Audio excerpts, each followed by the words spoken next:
purchasing an established business, within 6 months, we tripled our locations. Like, I need to get out of here and just start out fresh, or it just was whatever was available, opportunities that just kind of led you that direction. Other family members raised him, right? He never met his dad before. He just knew his dad by a nickname.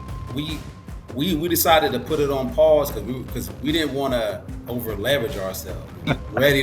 He was ready to. I didn't know this, but he was ready to separate from his wife and break up their business.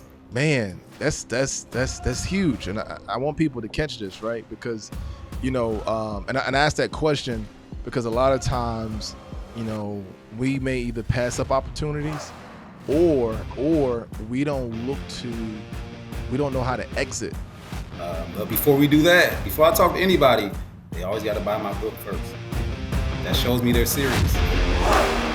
Like, subscribe to the Forte community on TikTok, LinkedIn, YouTube, Instagram, and Facebook. This is the only podcast with the intent to bring its guests to you in person through the Forte experience. The Forte experience is the network party you want to be at, to be able to glean from these guests and learn and even be able to create some type of partnership.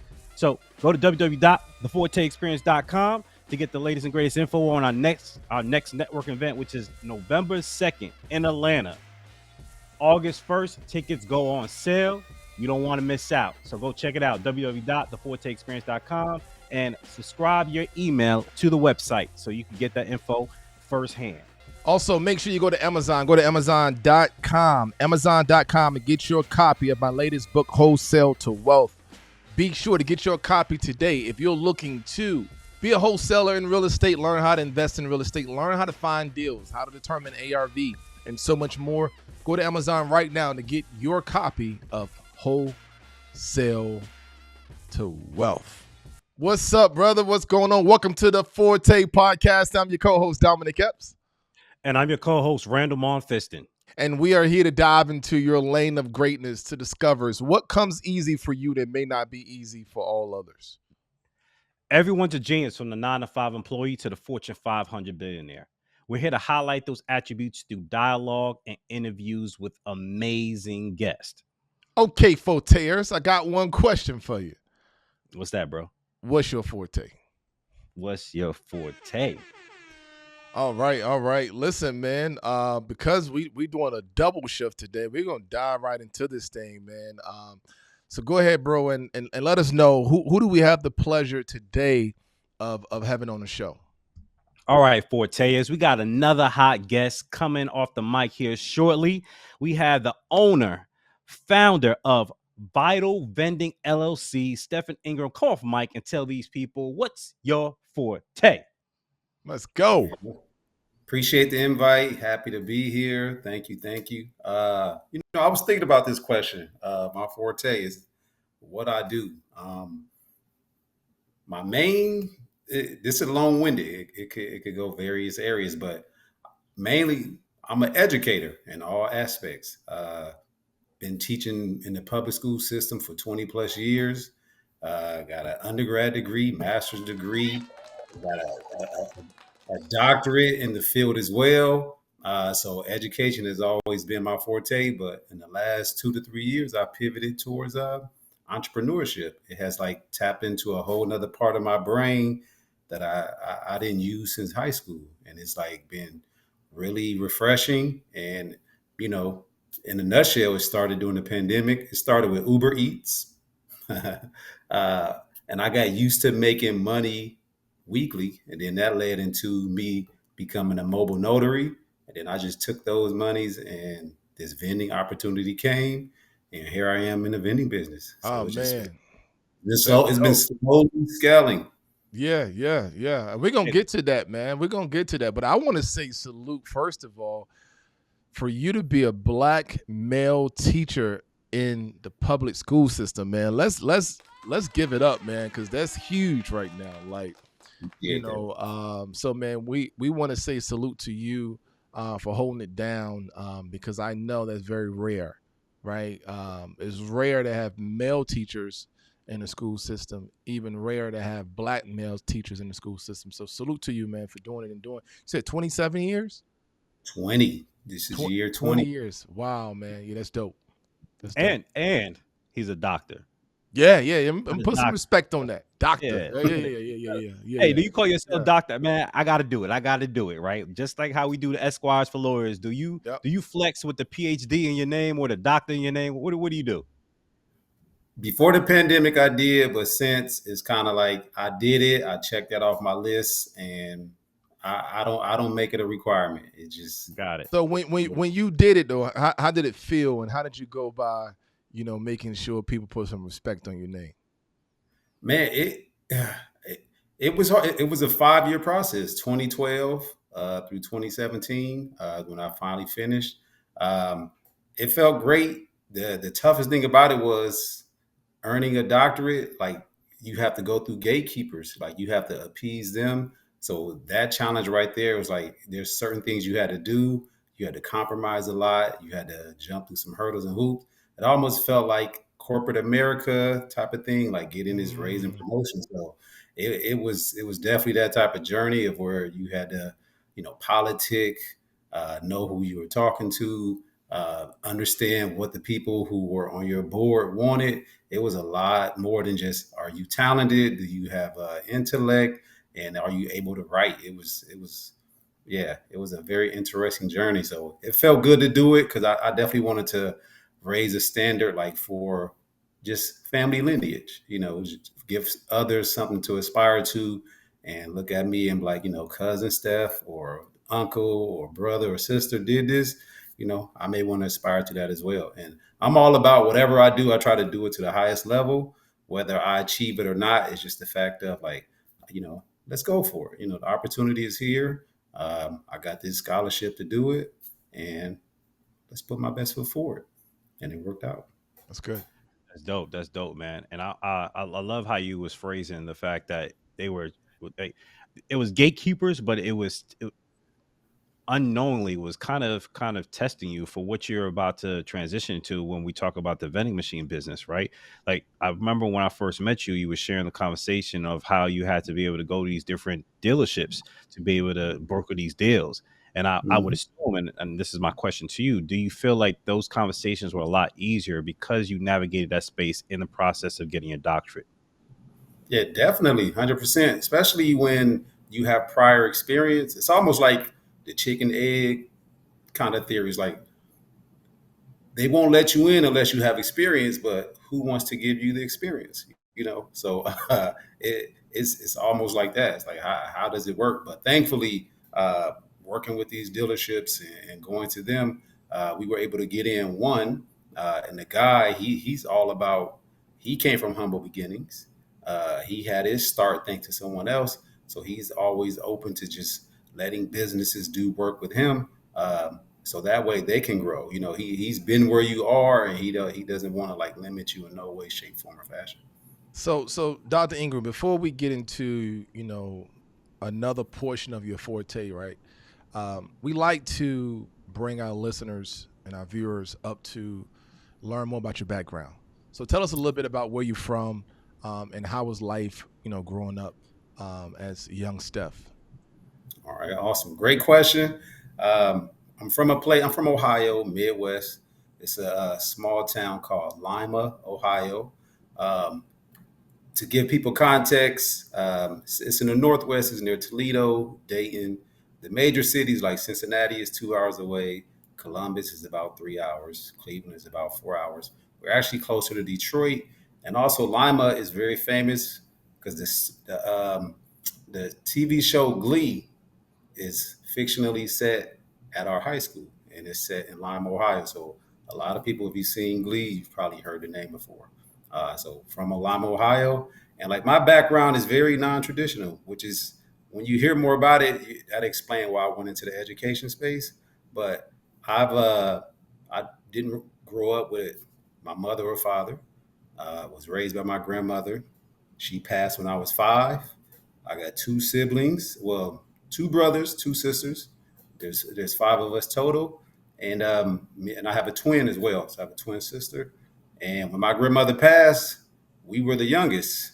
Um, she passed when I was 5, so my oldest brother, he's 10 years older, so we were ages from 5 to about 15, and no one could take all 5 of us, so we were split up amongst various family members. A lot of my aunts, they had their own kids, so I didn't grow up like in a traditional household um, with my siblings. Of course, we could see each other whenever we wanted to, but um, yeah, real humble beginnings, uh, rough childhood. A lot of confusion because as a kid, Yeah, yeah. you want your family, or you want your mother, you want your father, and of course you think like, why me?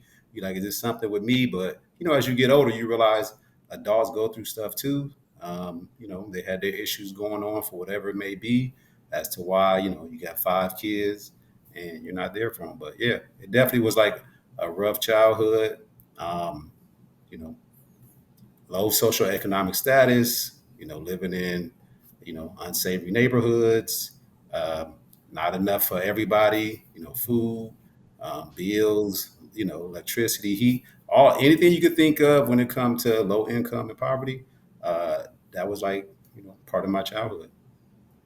Got you, got you. So the scarcity that you experienced as a child drove you to want to have abundance, Mhm. essentially, is what I'm gathering from this. So Yeah. did you go straight high school and then went to college, or was there a break? You were doing something else as you found your way and then go to college? Well, for me, like I was able to see my situation and I realized like, you know what, when I become an adult and I get my opportunity to be a grown up, I'm definitely going to do it different than those that I see around me. And for me, I was blessed in the sense that I had sports, and also something let me know I was different than everybody, or I had like skills and talent. And I remember it vividly because I was in second grade and we had a spelling bee, and they made everybody in the whole school participate in the spelling bee, and I won the spelling bee, right? And that just let me know like they can't spell these words. It was just something that small to let me know like, hey, I'm smarter than a lot of these people. And then it just gave me confidence to continue going down that route. And it just like instead it was just something that small, like me winning the spelling bee and keep doing it year after year and participating in all these stuff. And then I was like just better than other kids in a lot of things. And it just let me know like, wow, if I apply myself to stuff, I'm good at it. And that just it just started from there and just kept going. Wow. Did you attend school with any of your siblings, like your twin sister? Was she in the same school as you, or were you all in different districts?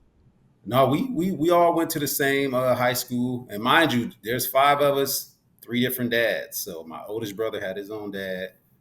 He was a teenager when everything happened. So he was like the man of the city. He was like this basketball, football star. Went to college and, played in the SEC for football. And then my middle brother and sister, they had a dad. He eventually came from Indiana, came and got them, took them to live with him. And then me and my twin, we were living with the same aunt, but then her and my aunt, they had some conflict. And she may listen to this, but my twin, she got pregnant at 14, and me and her we went different paths. Like I was on this college path, she didn't graduate high school, so it was just a lot was just going on, and yeah, it was just a lot going on. Gotcha. Did you get an opportunity to talk with your mom and dad at all, or was it just no contact whatsoever? I've never met my dad, and I met my mom once, Wow. and like she came back to our hometown, and I remember I was 17, you know. And here's another funny story. Prior to this, you know, prior to meeting her, growing up, if you look at all my trophies, all my awards, like my name's Stephen, but growing up, everybody called me Steve or Steven. And when I met her, I think it was like after a track meet, we did really well, and it was like a celebration for it. It was like a party going on over my aunt's house, and everybody was like congratulating me. They're like, "Yo, Steve, you did so, Steven, Steven." And then she just like, his name is not Steven, his name is Stefan. So like at the age of 17, uh, that's when I learned, and no one knew this because she wasn't around. Wow.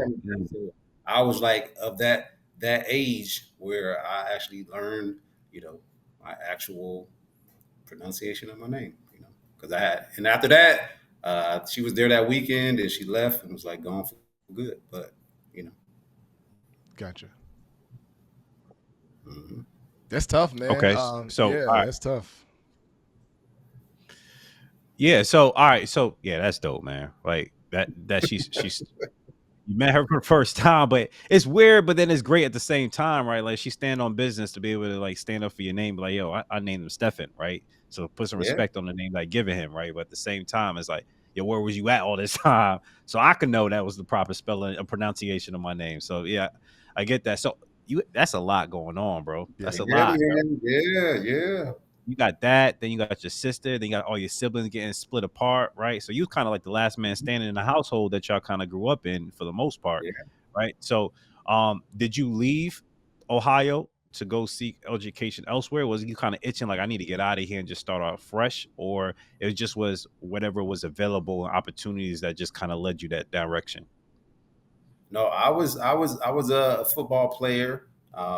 We were great in high school. The team I played for, Lima Senior High School, we won the state championship my junior year. We was like number 5 in the nation, and as a result, I was able to earn a scholarship to HBCU, Tennessee State University. And the blessing about that, like my oldest brother, he was living in Memphis at the time. The one who, he's 10 years older, but he was the one that sort of set the stage, and he would come back home like during his Christmas break, summer breaks, and he was just like he looked good. He was like positive attitude. He always came home. He always had like a beautiful woman on his arm, and he was just always giving us knowledge. So he was able to like just inspire me and show me it was something bigger than being in Ohio. And he That's also good. encouraged me. He encouraged me. He said, "The closer you are away from home, the less likely you'll come back." Because a lot of people will stay local and then they just fall into those influences of people who stay around. So like that's something I like stuck in my head, and I said, you know what, let's just go for it. Let's see what's out there. That's your story, man. I know we're gonna dive into what you're doing now, Mhm. but just listen to you talk about your story, man. It kind of gave me a glimpse of what my father experienced. Right, Mhm. my father, his mom, she had 5 kids, Mhm. but she was on drugs, and she gave all of her kids to family members, right? And Mhm. so other family members raised them, right? He Mhm. never met his dad before. He just knew his Mhm. dad by a nickname. So I've been trying to, do some searching to find, something about this guy, but you only knew his nickname, right? Mhm. And so to know that, and I never had a chance to meet my real grandmother. So it wasn't until I was 21 where I found out that the lady I known as my grandmother, who I cherish as my grandmother, was not my actual grandmother, but was my cousin, right? Mhm. You know what I'm saying? And so the family for so long just didn't want to share even that information. They wanted to keep it like it was. You know what I'm saying? Even with my dad's siblings, like he has a brother that none of my dad's siblings want that sibling to know their brothers. He think they're cousins. Mhm. You see what I'm saying? And Yeah. so and so but moving as I had that conversation with my dad, it allowed me to understand some of his actions. At first I couldn't understand, like, dude, like, you know what I mean? Like, why are you not, being a dad, being a father, you know what I mean? Mhm. But not understanding his abandonment and what he went through. But you, on the other hand, you experienced it, but you didn't allow that to be a crutch. And so for you to, because you could have easily said, you know what, I'm gonna take the streets. Yep. I'm upset. I'm mad at the world. Woe is me. This happened to me, and so I'm gonna take it out on everybody. But you chose a different path, man. And so, do you contribute that to your grandmother? Those years you stayed with your grandmother, did she instill those values in you that kind of prepared you for the life that you have now? Um, I was too young to really, because she was bedridden like my last 2 years. So Okay. she passed away. But I just remember the thing that stuck with me because I grew up pretty fast. And the thing that just stuck with me was I just knew I didn't want to live like how we were living. I was like, I cannot live like this as an adult, you know. And I had my close family around me. They couldn't show me what to do, but like by watching them, I knew what not to do, you know. Mm, So I learned by watching them, and I was like, well, if they're doing this, then I'm gonna make sure I do the opposite, you know. So I just sort of positioned myself, which is why I became an educator because school was that place where I was able to get routine, get consistency. Because I always thrive when I have like consistency and expectations and people giving me structure. Like to me, because I wasn't getting that at home, because of course it was a lot going on, single parent home. My aunt, she had her own kids and she had us, a lot of stuff going on. So like me, when I got structure at school, like I actually thrived in it, which is why sports was so great because those expectations, like push yourself, be here, do this. Like I wanted that because to me, if somebody was giving you structure, to me, it's like they care. They trying to. It's this older individual that's an adult, and they're trying to share what they know with you and give you the guidance. So me, I was always looking for that from adults, and it just so happened to be from like my coaches and teachers, and I just took to it. And I never took that for granted. Like the stuff they told me, stay away from drugs, do your work, do this. Like me, I took it because I'm like, why would they tell me that and it's not true? Like yeah. they don't know me, they're not Yeah. invested in me. So for me, it was like just a wonderful thing to be like somebody cares, somebody's giving you positive advice, they're asking how your day went. And so me, I took those things and ran with it because I don't, as a kid, you don't know what it takes to become an adult. You need adults to share, whether through their actions or through their words, so that way you can at least get an idea. Because I just knew I wanted to be a functioning, successful adult. That's good. Yeah. To pick up on that early, yeah. Yeah. Most Mhm. kids, most teenagers are trying to find a way around it, or they're rejecting what's being provided to them because it doesn't fit their mind. It doesn't fit their easy way of doing things. So for you to want to take the harder road, right? The structure is not necessarily appealing. It's not sexy to kids, right? It's a Mhm. turn off. It's like, nah, I don't want to do that. Homework? What do you mean homework? I'd rather be on my iPhone or back then play PlayStation, whatever have you. So yeah, man, that's what's up. That's what's up. All right, so we covered a lot of your childhood, right? So structure, boom, this makes it easy, right? Like we're piecing things together. So just to Mhm. kind of give you a backstory of how we run this podcast, we kind of use the childhood to help the viewers see what you could piece from your childhood that may help influence you in your adult life, right? So you are identified and you share with the viewers, listeners, that structure is your go-to, right? So education system and then paying back to those kids that you now teach that same structure. So we're in 2020, I believe you said during the pandemic, you started doing Airbnb on the side, then you The Uber Eats. Uber, It was Uber Eats. my bad, Uber Eats. Yeah. I'm Yeah. mixing up both of those online platforms. My bad. So it was Uber Eats, and then it was something else. It was a second thing I think you said that you also tried. I Uh, started Go ahead. a mobile notary business. Yeah, the mobile notary business, right? Yeah. So Mhm. between those two things, you got the entrepreneur itch, like, I could do something bigger and better. When did the epiphany hit, or when did the opportunity, I guess, pass you that you was like, oh, let me try this next thing, which is the vending machine business?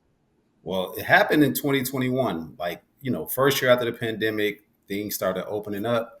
And I remember, you missing your friends, you can't spend time with people, or some people did, but, everybody was social distancing.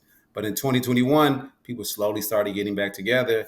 And like me and a handful of friends, probably seven, eight of us, we got together and I set it all up. We got together, just to have like dinner at one of my friends' house. And I should say, I definitely want to spend time with my friends. I miss you all, but what can we do? Every time we get together, we just spend money. I like, what can we do together to make money? So we just was like brainstorming multiple ways that we could like make money together. 'Cause everybody has different experiences, different professions, different backgrounds. So we just, and everybody was for it, like, yo, that's a great idea. you know. And we left out of that meeting. This was our grand plan. Like one of my friends, he married his wife. She's Indian, straight from India. And we decided, you know what, we're gonna start a hair weave business, bundles and this, that, and the other. But it didn't quite come to fruition. But the seed was planted that was like, if a business opportunity come, we're gonna take advantage of it. Now, mind you, a year later, the vending opportunity came, to me, met a guy that was just doing a vending machine, sparked up a conversation, and he said, hey, do you want to take over this vending business? And I said yes, and I was like, I'll get back to you, exchange information, went back to my friend groups, and was like, yo, business opportunity is here. Anybody down, let's meet with it. And one of my friends, he agreed. And from there, it just continued, and we end up purchasing already established vending route. That's got us in the game. We just bought a route that was already existing, that was already making money, that already had machines, that was already profitable.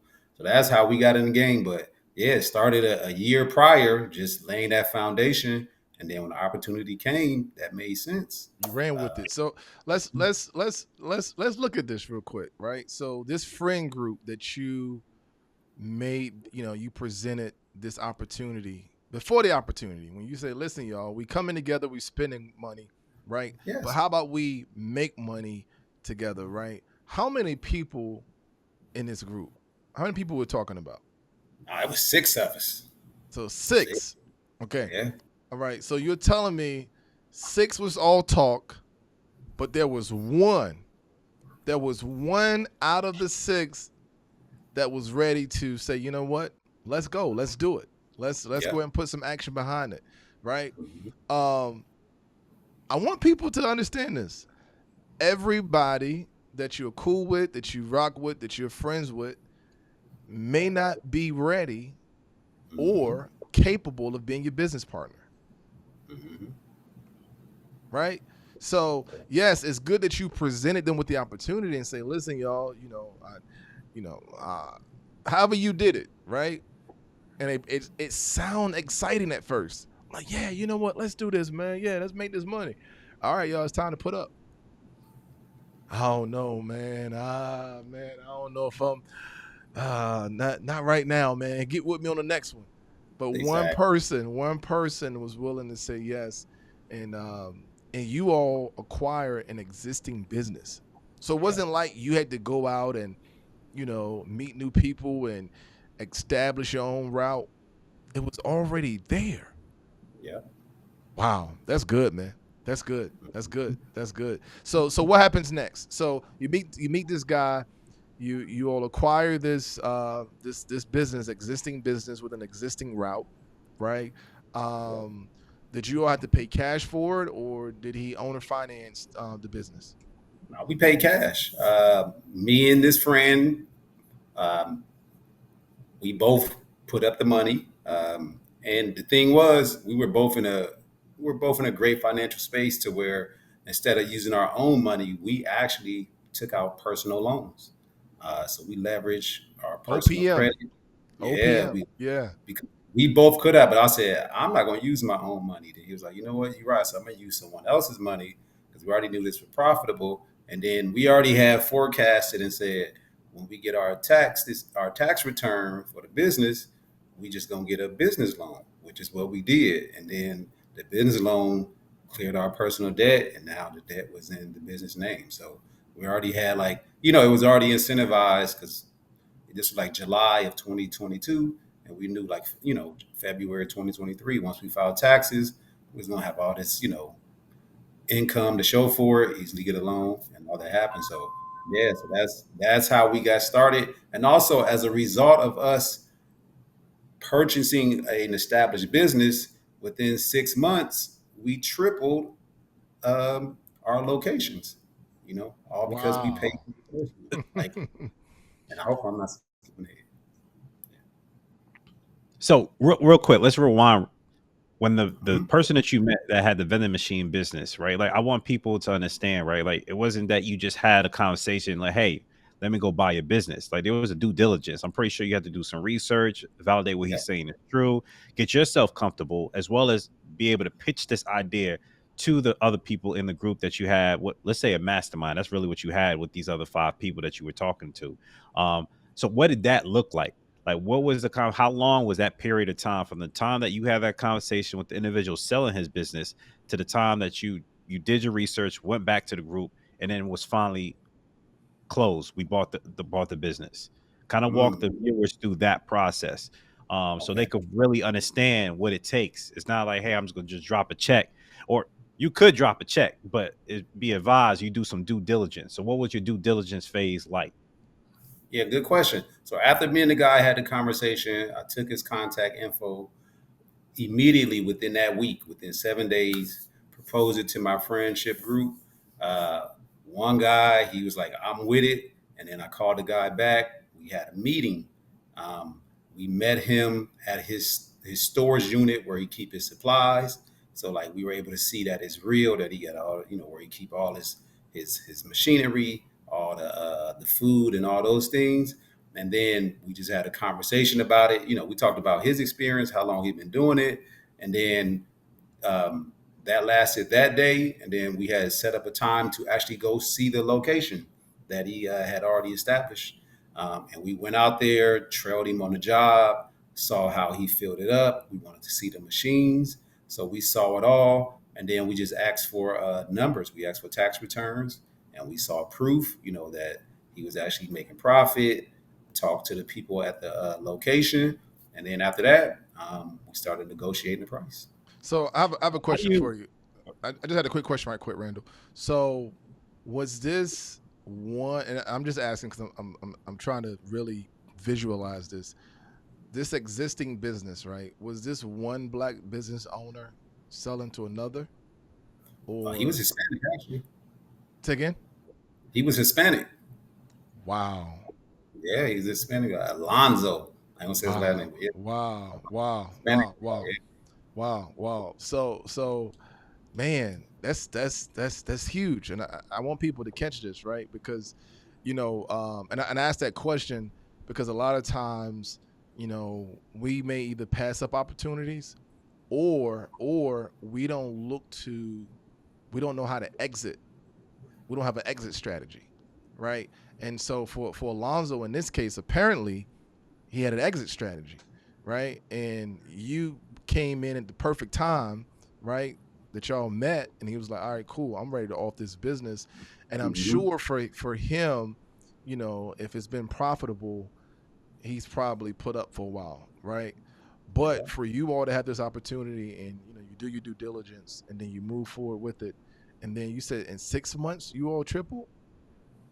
Yeah, as a word of mouth spread, like we're in luxury car dealerships. Uh, so this location is a BMW, and the BMW is like a campus. So he had vending machines in the used dealership. Then across the street was a new dealership.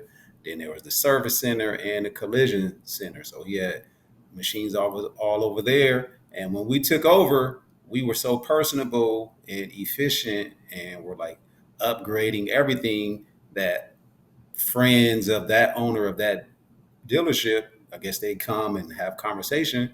They were like, wow, who's doing your vending? And next thing you know, we're getting calls, and we get these next within 6 months. Like I said, we triple, and these next sites we get for free. We had to pay for the first one, but then all our locations since have just been word of mouth. People telling other people, they call us and we come check it out, do our checklist. Does it meet the criteria of a place where we want to be? And you still teaching? You was doing this? Yes. Still teaching? Yes. Still teaching. What do you mean by just you have to pay for the first one? Was there a fee to be able to put your vending machines at that first location that you're talking about? That's what you meant by that? From Alonzo, we paid him for this established route. So, Oh, that's what you mean, pay for the first one. Yeah. And then the other ones, got it. Other than ones getting machines to put in there at these new locations. Yeah, these new locations, we definitely had to buy all the new machines, get a bigger storage, get more supplies. But we paid for the first location, and the other ones have just been on the strength of us doing good business. So with you still having a 9 to 5, right? Your partner Does he also have a 9 to 5, or was he full time in the business? No, we're both educators. I'm a science teacher. He's a math teacher.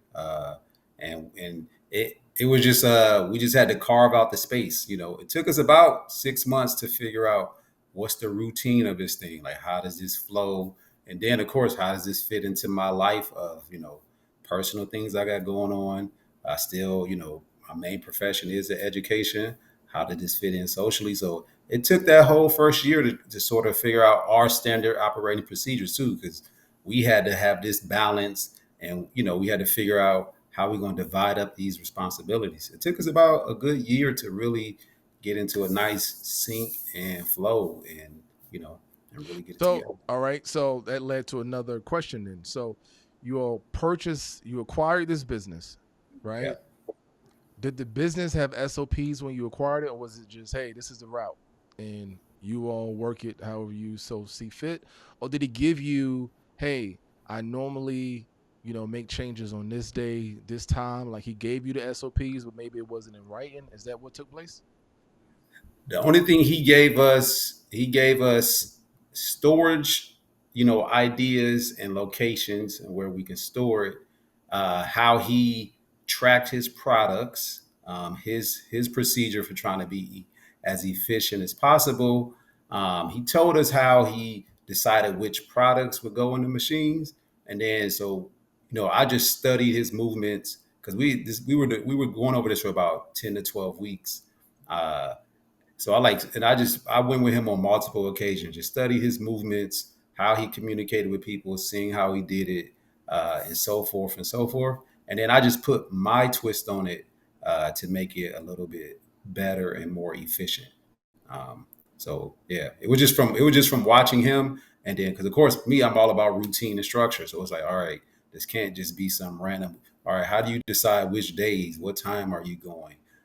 When are where are you getting your products from? Because there's so many places. Of course, your Sam's Club, Costco's, BJ's. And there's another place called Restaurant Depot. All of Mm-hmm. them, all different things. So it's like, how do you figure all this out? How do you know the prices?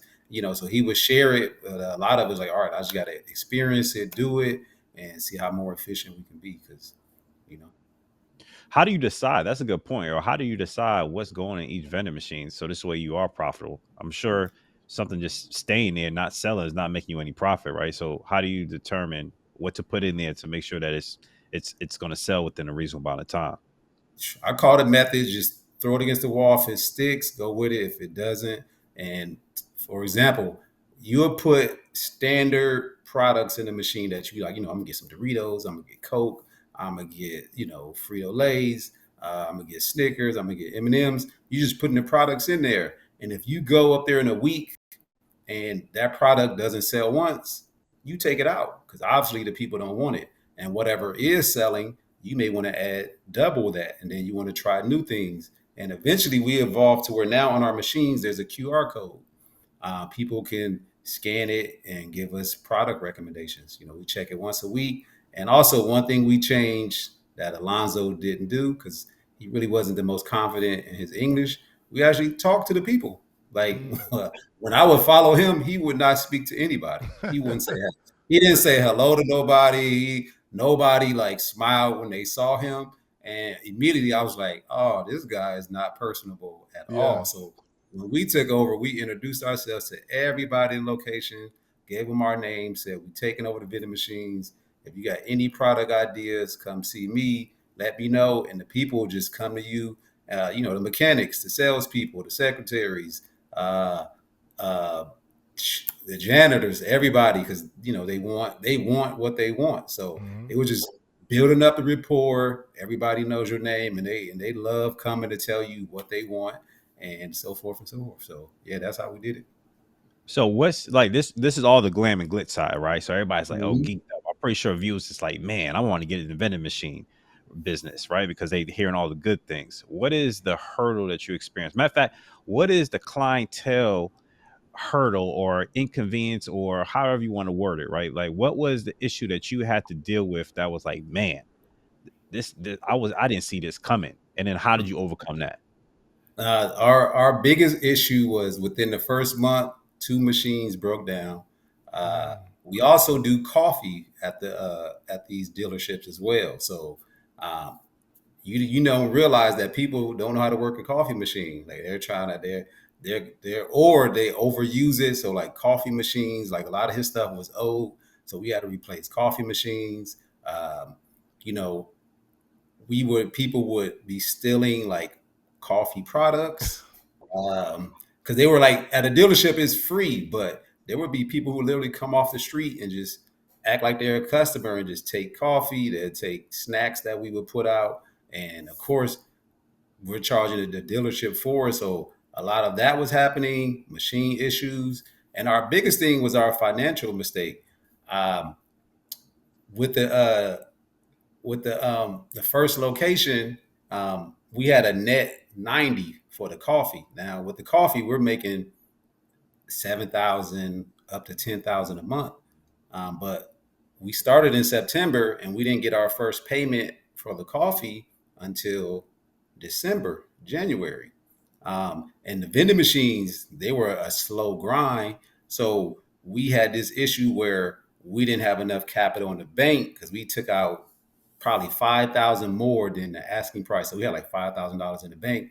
But of course, for September, October, November, December, we had to buy all these products to put in the machines. So we had like this extremely high credit card bill, which kind of put us behind the eight ball in 2023. Then we added, you know, 10 more vending machines, which we had to purchase. So like all of 2023, now we're just playing catch up, you know. So it was a lot of things like that. Even though it was a profitable business right off the bat, we just made a small mistake of like not having enough capital in the bank to float us. So we kind of got like a high credit card bill that we just had to fight and like, you know, really get down and make manageable. And then we added all these new machines, and of course we financed that, and we just been like paying all those off. And so that's been like our focus for like the past year, and we're like pretty much getting back to zero. But if we would have just did that a little bit better, we could be, you know, you live and learn, you know. Yeah, But yeah, that yeah. was like our biggest thing. We like, man, if we'd have just did that, we'd have just took out more than we needed, probably 10, 15,000 more, and we could have been in such a better position. But that's like that But was it like had to our big happen. Yeah, yeah, it certainly had to happen so you can have that lesson, right?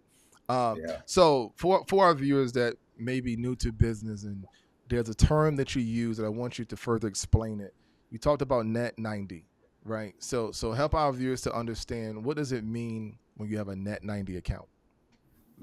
So for example, we started September 1st, 2022, and all the profit we made from like the coffee, creamers, teas, lids, waters, all the stuff we were providing to the BMW, we would, you know, record it, send them like an Excel spreadsheet, and they would reimburse us. But they weren't going to reimburse us for September until 90 days later. And that was like the middle end of October. So we literally had to wait 90 days. So the payment we got in December was for our September profits. Payment we got in January 2023 was from what we made in October. You know, then February is from what we made in November. So we had to like build up all this, I guess, cachet or credit or however you want to call it until we got paid later. So, but we didn't put that together. I don't know why. I guess we thought the vending machines, because we started with 7 vending machines, but you know, those are only bringing in 500 to 1,000. And of course, we buying all this coffee. We got a storage unit. We buying all these supplies. We got to bring dollies in. We got to get bins. We got to build all these shelves. You know, the website, our swag. You know, gloves. You know, all of this stuff that you need to website, email. You know, all of those business number, business Gas, card. gas Yeah, going to the yeah, store. Yeah, yeah. yeah. So with it, when it comes to the expansion, right? And then you got into Mercedes. Have you, since I know you expanded initially within that 6 months, have you been able to broker any new deals since then? we we decided to put it on pause because we didn't want to over leverage ourselves. Like Okay. because we could have went to a new location and they could have said, "Hey, we want 10 machines," And now we're getting, we're buying 10 more. We want 7 more.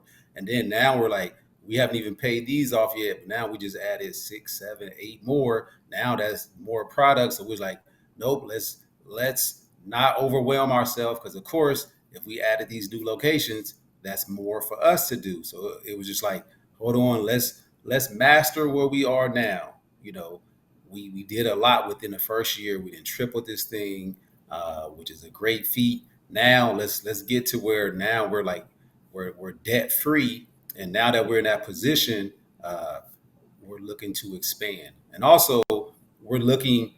Even if we don't expand, we're about to upgrade the locations and add like a new revenue stream there. From like, for example, we want to add ice cream machines at the locations.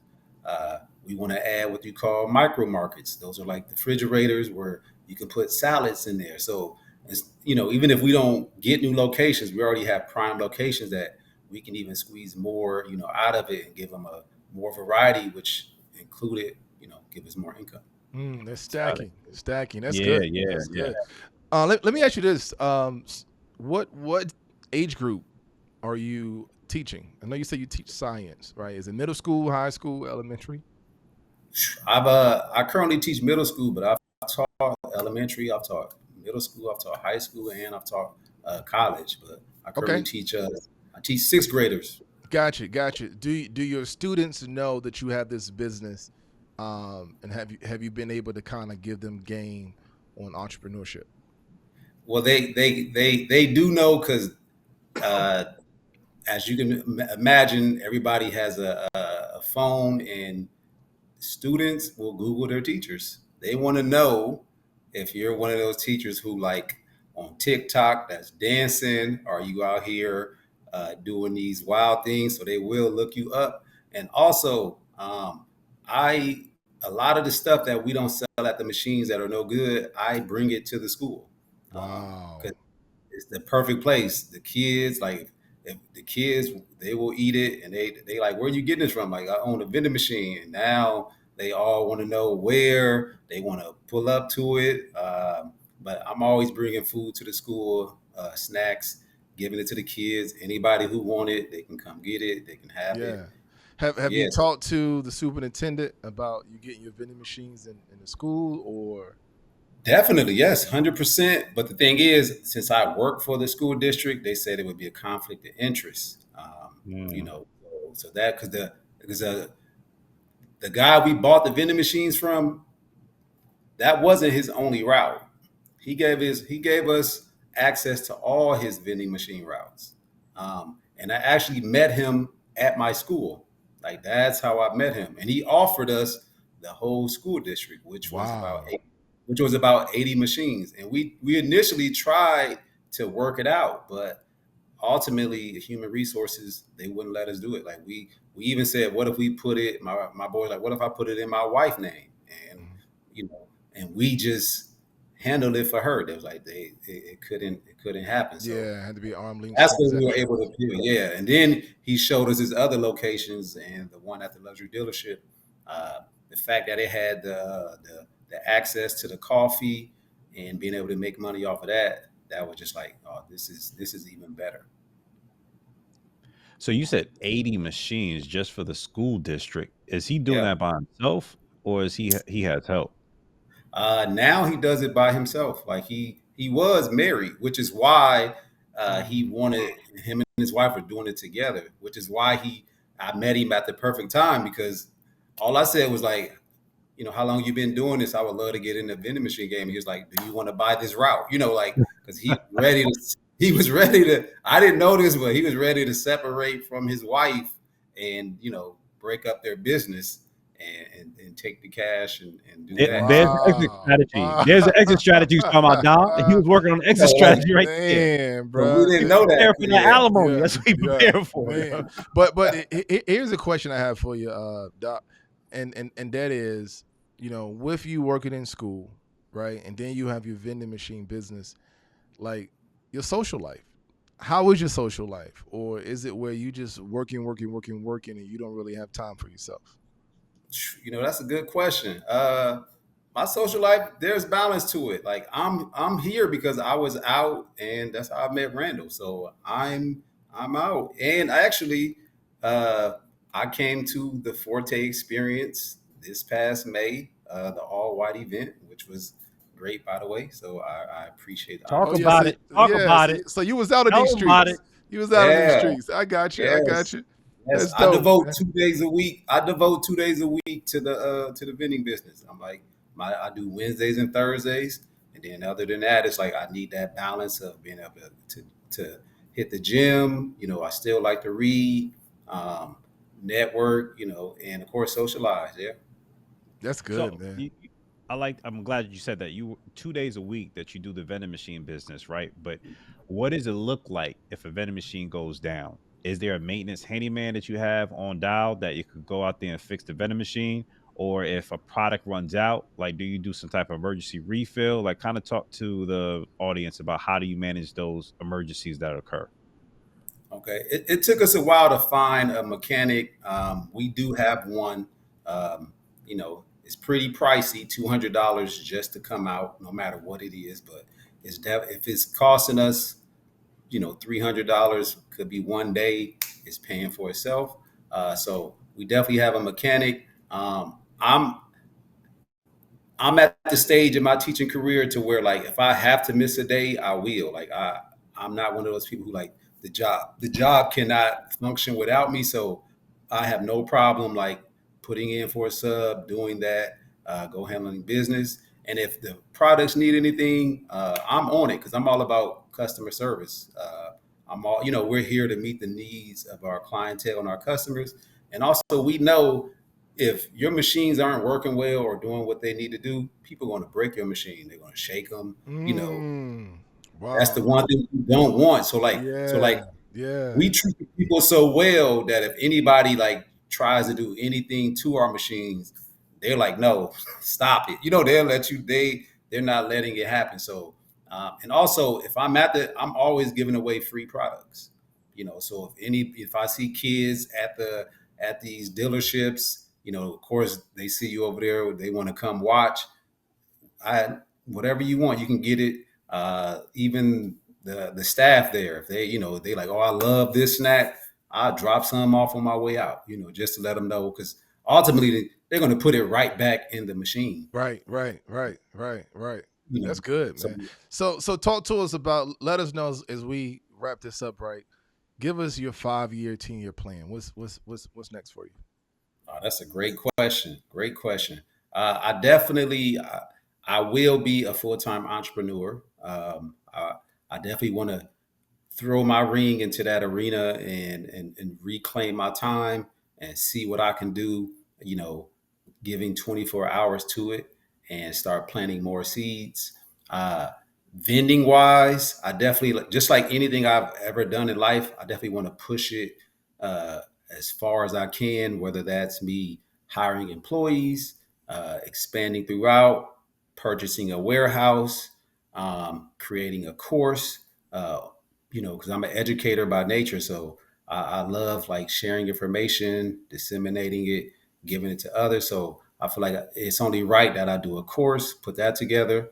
I did write a book on the vending business. I just wrote that this past January. Each year, I want to keep that's edition one.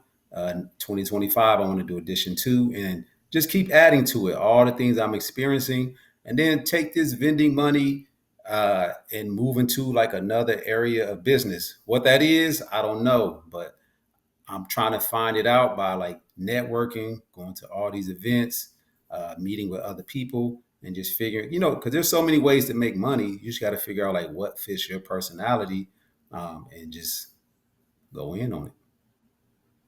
Let's go. That's what I'm Yeah, talking man. about. And Yeah, man. hey, don't forget, once you 24 entrepreneur, you don't got that conflict of interest. So you could go take over that whole school district as far as the vending Yeah, machine. yeah, yeah, Yeah. yeah. And maybe those other friends may be willing to, now that they see that is actually working, who knows? Maybe they'll be willing to invest now and become a part of it. But kudos to you, Dr. Steph, man. We appreciate your grind and your grit, and just knowing your story, man, is powerful. It's Mhm. powerful. And your students, when they research, tell them go ahead and research the Forte podcast so they can see this and they can share Yes. how great of a teacher they actually have, that's doing some amazing things, and have come from your humble beginnings, but to be where you are, is dope, man. So we commend you for that. We commend you for that for Thank you. sure. Thank you. Yes, sir. And I Yes, do sir. I do Yeah, want go to ahead. say this for Yeah. this for anybody who can relate to my childhood of like parents not around, rough childhood, separated from your siblings, not growing up in that, you know, two-parent household, Bill Cosby style, the Huxtables. Just notice like I have no ill will towards either of my mom or dad because I understand life, that's what it does.